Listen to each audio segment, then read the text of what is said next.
स्वयंभू श्री पावनेश्वर भगवान की हर हर हर हर हर हर।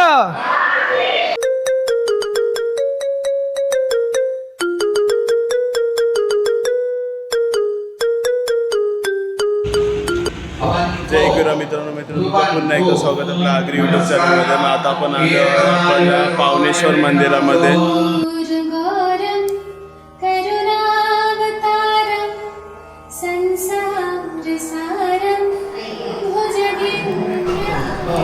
रांगोली भी चालू आहे।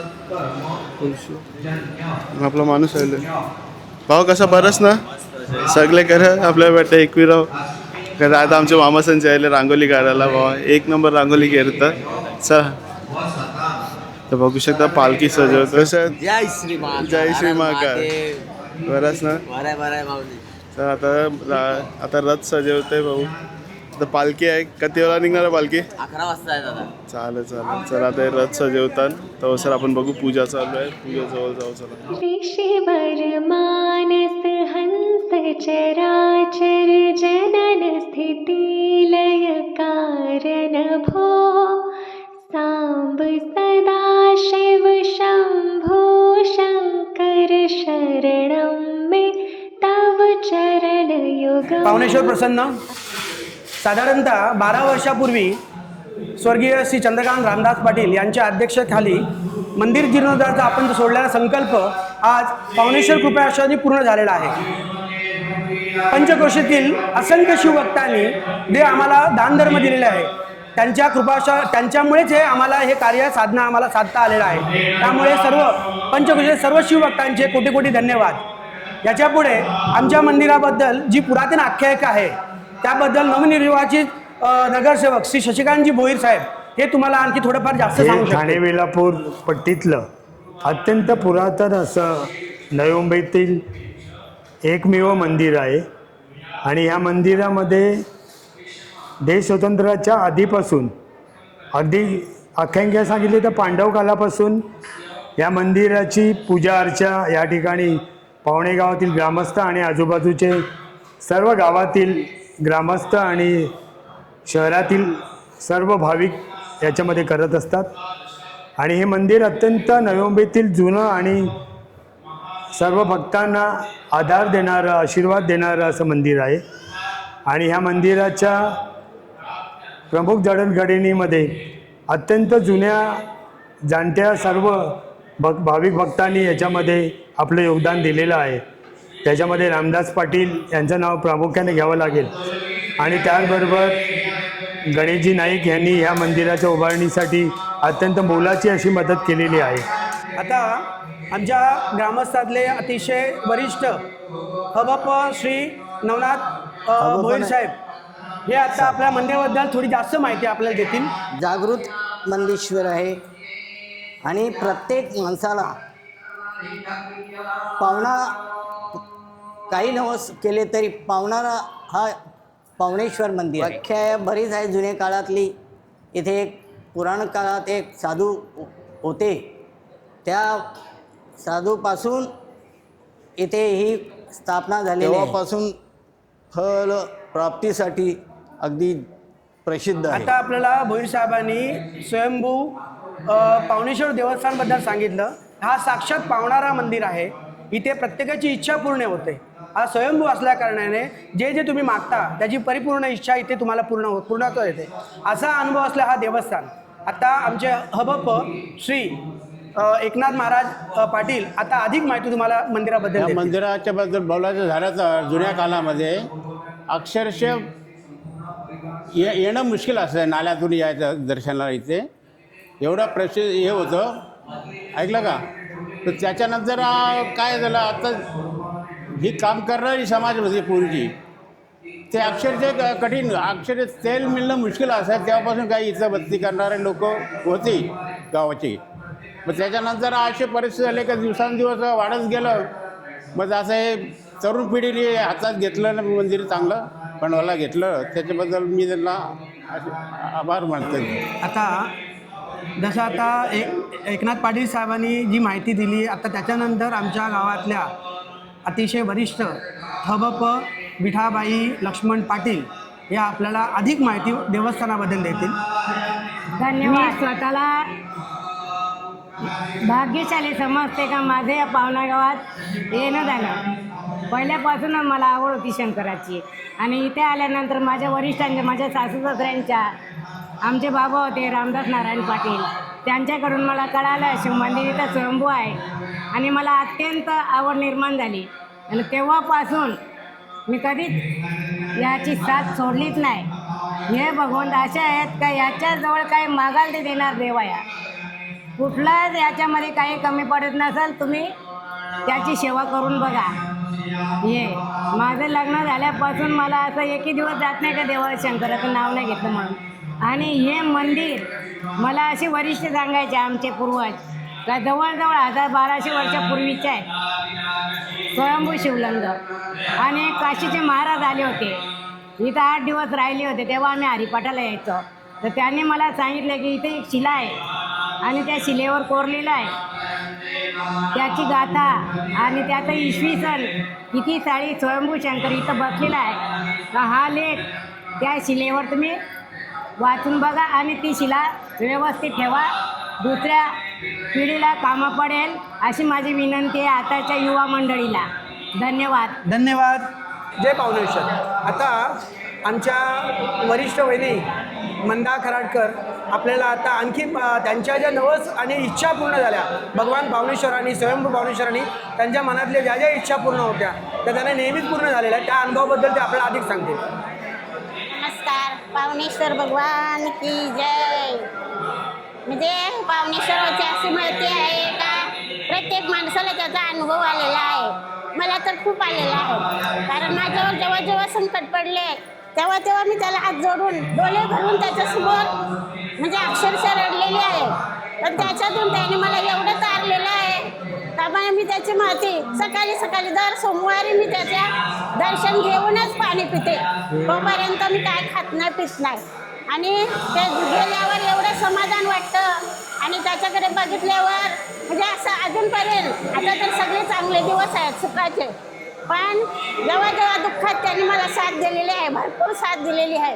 आणि जेव्हा जेव्हा आमच्या गावात संकट म्हणजे आमचं गाव कंपन्याने घेरलेलं आहे, जेव्हा जेव्हा कंपन्याचं संकट आलेलं आहे तेव्हा तेव्हा तू आम्हाला सगळ्यांना साथ देऊन उभा आहे. बस एवढीच माहिती त्याची आम्ही सांगतो. नमस्कार. जय पावनेश्वर. आता आज आपल्याला मंदाताई खराडकर यांनी आपल्या जे काय त्यांनी नवस आणि त्यांच्या इच्छा ज्या पावनेश्वराने पूर्ण केल्या त्याबद्दल तुम्हाला थोडक्यात सांगितलं. असे असंख्य भाविक आहेत की ज्यांच्या मनोकामना या पावनेश्वराने साक्षात पूर्ण केलेल्या आहेत. आता ह्या पावनेश्वर मंदिराची आख्यायिका थोडक्यात आपल्याला सांगितली की इकडे फार पूर्वी गमनीबुवा नामक एक साधू संत भ्रमण करत असताना इथे वटवृक्षाखाली विश्रामाला बसले होते. असं असताना ध्यानस्थ बसले असताना त्यांना इकडे हे झालं की इकडे या मंदिरा म्हणजे जमिनीच्या खाली काहीतरी शिवलिंग आहे आणि असं असं त्यांनी थोडक्यात ग्रामस्थांना सांगितलं की बाबा इकडे साक्षात शिवाची मला अनुभूती होत आहे. तेव्हा त्यांनी ग्रामस्थांना सांगितलं पण कोणी विश्वास ठेवला नाही. मग अशा असताना त्यांनी स्वतःच खोदकाम करायला सुरुवात केली आणि नंतर साक्षात जेव्हा शिवलिंग सापडलं तेव्हा सगळ्यात पावणे गावातील स्थानिक ग्रामस्थांनी इथे येऊन त्यांना मदत करून हा स्वयंभू शिवलिंग प्रस्थापित केलेला आहे. आता या पावनेश्वर देवस्थान मंदिरासाठी ज्यांनी आतापर्यंत श्रम किंवा त्यांचं जे योगदान आहे दिव्य योगदान, नारायण माया पाटील, स्वर्गीय रामदास नारायण पाटील यांचे वडील, तसेच श्री दत्तू येसू भोईर, परत पांडुरंग तुकाराम खराडकर, जमनीबाई पांडुरंग खराडकर, हबप एकनाथ बाळू पाटील या सर्वांचं इथे अतिशय भव्य दिव्य असं योगदान आहे. आणि यांच्या योगदानामुळे यांच्या मार्गदर्शनामुळेच हे आत्तापर्यंत मंदिर पूर्वी जे झालं होतं आणि त्याच्यानंतर हा जीर्णोद्धारचा पहिला टप्पा पूर्ण करणं आम्हाला शक्य झालेलं आहे. तेव्हा सगळ्यांचे मनपूर्वक आभार.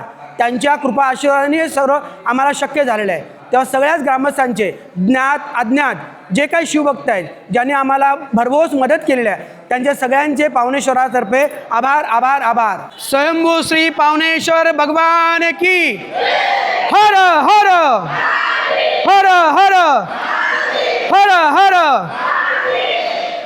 धन्यवाद धन्यवाद धन्यवाद. आपण आता लवकरच दिंडी सुरू करणार आहोत, तेव्हा सगळ्यांनी पुन्हा एकदा चाय नाश्ता करायचं करून घ्या आणि दिंडीसाठी आपलं तयारी करायची आहे. हरिओम.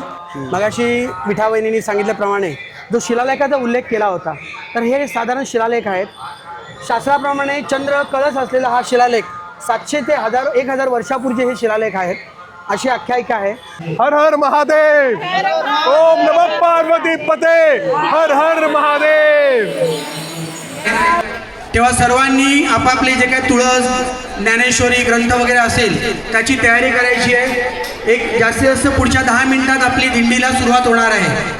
आता प्रथमतः समोरच मर्दानी आखाडावाले आपलं पारंपरिक जे प्रेक्षक आपल्याला समोर दाखवतील. त्याच्यानंतर लगेचच आपण आपली आगरी कोळी संस्कृतीची नृत्य इथे होईल आणि त्याच्यानंतर लगेच आपल्या दिंडीला सुरुवात होणार आहे.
आता दिंडी निघला आणि अख्खे गावभर फिरणार आहे. पहिलं गावदेवीचे देवलन जाल होऊ शकता.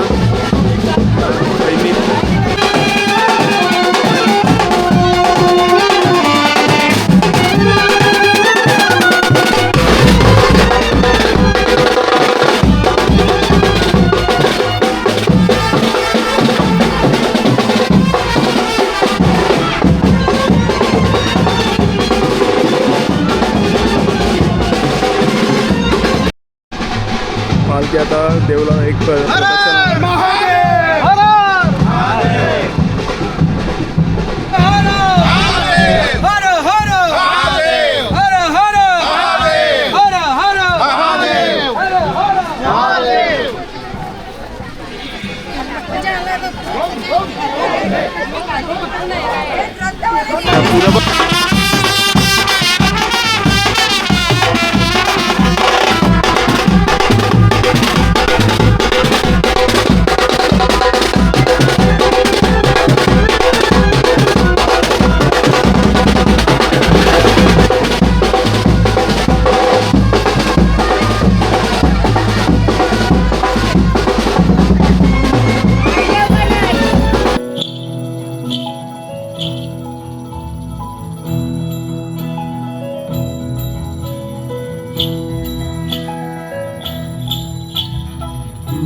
गावदेवीच्या मंदिरात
करण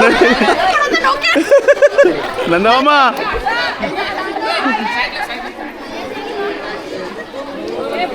ते रोंदा बाजू हाऊसचा जोश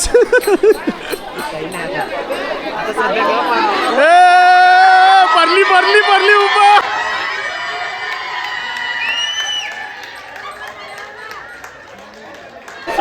हाऊसचा जोश मस्त लिंबू पाणी ठेवलंय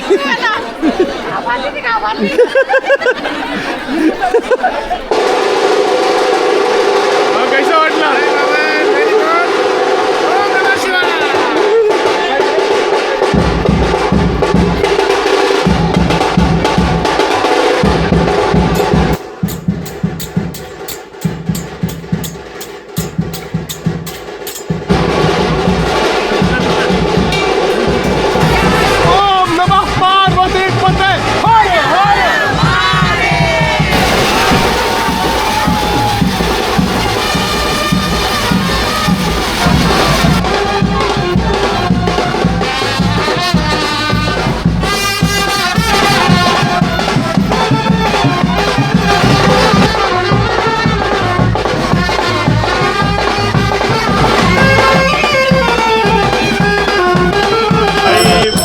शिवाय काय आमचं वय नाही. आगरी कोली संस्कृतीच अशी आहे की बँड असला तरी चालेल पण भजन पहिला पाहिजे असतं. साधा काम नाही भाई.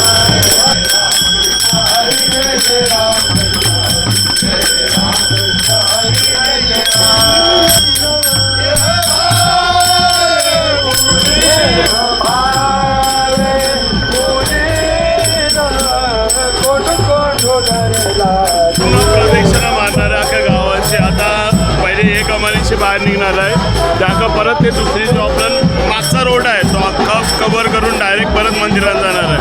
आता बघू शकता तुम्ही म्हणजे आपलं आगरी कोली परंपरा आहे जो भजन बँड नाच सगळं आहे भाई. म्हणजे सगळं काही हे नाही सगळं पूर्ण आपण म्हणतो ना आपली संस्कृती पूर्ण जपलेली असतं.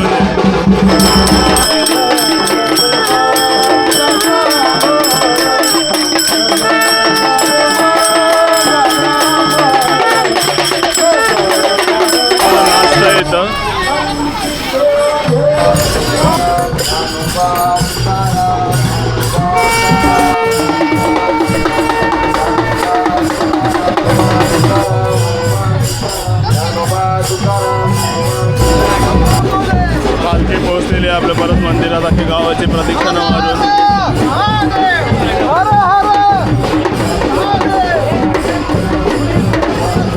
हे आगरी कोलिकांची म्हणजे पद्धत आहे. म्हणजे आपण नजर खेळतो ना तैसा.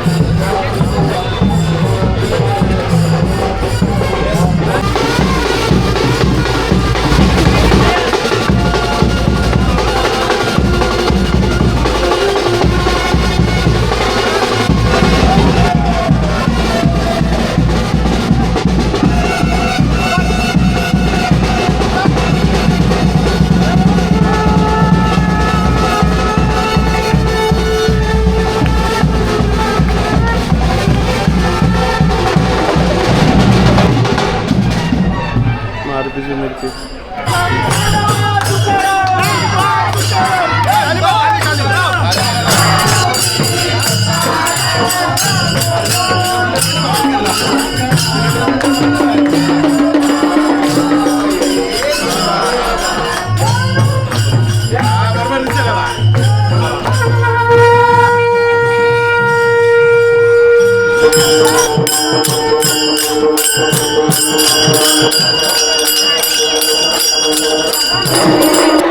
कैलाशपति महादेव की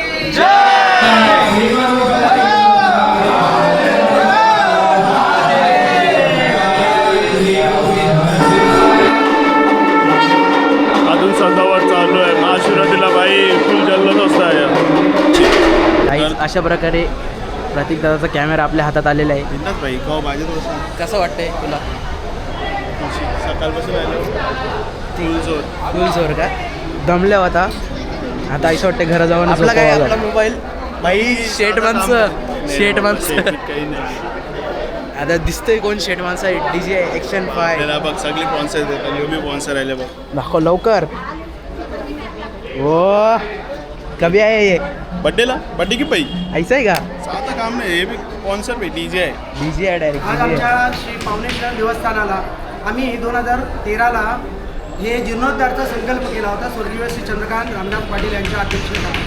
आज 12 वर्षानंतर एका तपानंतर हा आमचा एक टप्पा पूर्ण ह्याचा मंदिराचं जीर्णोद्धार काम संपलेलं आहे. त्या पावणेश्वराच्या कृपाने आणि या पंचकृषीत राहणाऱ्या सर्व शिवभक्तांनी जे आम्हाला दान दिलं त्यांच्या आशीर्वादामुळेच हे एवढं भव्य मंदिर आम्हाला करणं शक्य झालेलं आहे. तेव्हा सगळ्यांच्या पंचकृषीतल्या या नवी मुंबई जिल्ह्यातील सर्व शिवभक्तांचे आभार, धन्यवाद. असाच आमच्यावर आशीर्वाद राहू दे. आणि दुसरं सांगायला मला आवडेल, हे आमचं स्वयंभू शिवस्थान आहे. इथे मागितलेली प्रत्येक इच्छा मनोकामना पूर्ण होते. तेव्हा या शिवशंकराकडे तुम्ही जर आपली इच्छा म्हणजे मागितली तर ती पूर्णच होते 100%. तेव्हा या अनुभव घ्या. ओम शांती. माझ्या चॅनलचं नाव महागौरी आहे, महागौरी कुकिंग चॅनल आणि महागौरी भक्ती संग्रह. ओके ताईच्या चॅनलला सबस्क्राईब करा. चला आल्याबद्दल धन्यवाद बायलो, आल्याबद्दल असंच सपोर्ट करत राहा. चला चल भाऊ, चला बोलवल्याबद्दल थँक्यू. अरे भावा ऐसा आहे का तुम्ही ना. चला